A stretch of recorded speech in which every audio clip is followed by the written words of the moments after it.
Sekarang materi yang baru ya. Bab kedua akan cerita fantasi.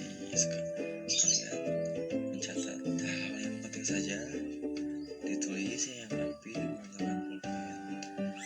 Materinya cerita fantasi diuraikan dari segi pembahasannya, dicermati, fokus, dan teliti. Segitu saja. Selamat mengerjakan ya. Yang rapi gak tulisannya.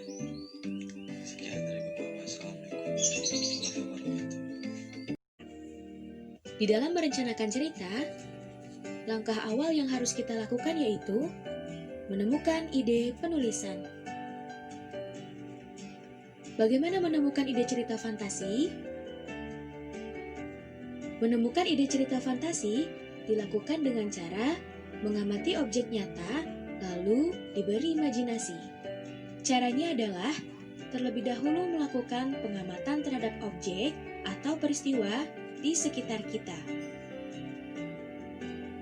Contohnya adalah novel yang diciptakan oleh Ugi Agustono yang membuat cerita fantasi berdasarkan pengamatannya terhadap Komodo dan Pulau Komodo.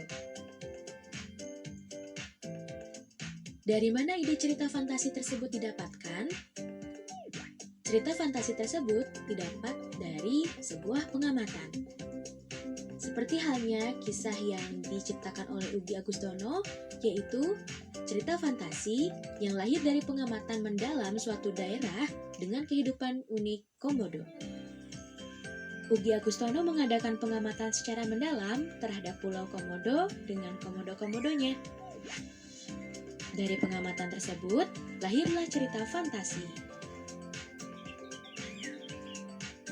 Contoh selanjutnya adalah ketika kita mengamati sebuah handphone, cerita fantasi apakah yang akan kita dapatkan? Misalnya, handphone adalah alat elektronik yang hampir dimiliki seluruh manusia. Kita bisa mengetahui situasi yang terjadi pada dunia. Mungkin beberapa tahun ke depan, kita bisa mengetahui keadaan dan gambar kehidupan luar angkasa selain bumi hanya dengan menggunakan handphone. Itulah langkah pertama tentang menemukan ide penulisan.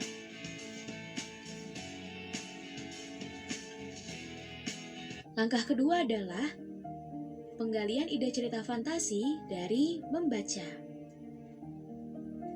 Ide cerita fantasi juga dapat diperoleh melalui membaca buku pengetahuan atau buku ilmiah tentang ruang angkasa, hewan langka, biografi tokoh, dan lain sebagainya. Contohnya adalah ketika kalian sedang membaca buku tentang tumbukan meteor, kemudian kalian memfantasikan apa yang terjadi jika tumbukan meteor menghampiri kalian, maka jawaban semisalnya adalah ilmuwan menyatakan bahwa mereka berhasil mengobservasi tumpukan meteorit yang kini dikatakan paling dahsyat yang pernah disaksikan manusia. Para astronom asal Spanyol menyaksikan sebuah meteor dengan massa setengah ton menumbuk bulan. Mereka mengatakan, tumpukan itu menghasilkan cahaya yang sangat terang, saking terangnya hingga bisa dilihat oleh bumi.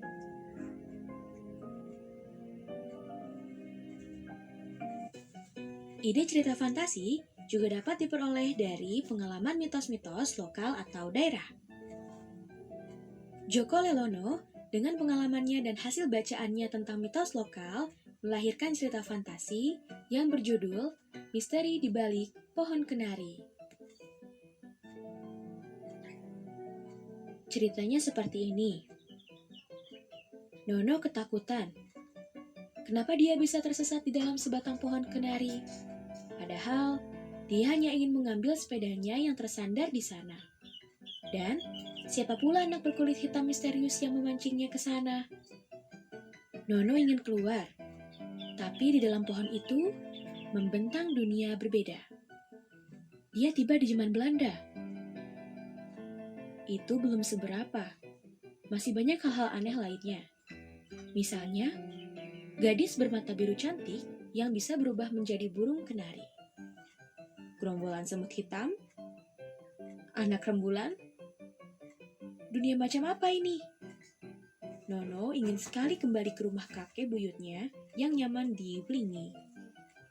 Tapi, mungkinkah dia bisa kembali kalau ternyata dia harus memimpin sebuah perang mencekam di dunia misteri itu? Itulah cerita fantasi yang berdasarkan pengalaman dan hasil bacaan mitos lokal daerah yang diciptakan oleh Joko Delono. Langkah ketiga menulis cerita fantasi adalah membuat rangkaian peristiwa.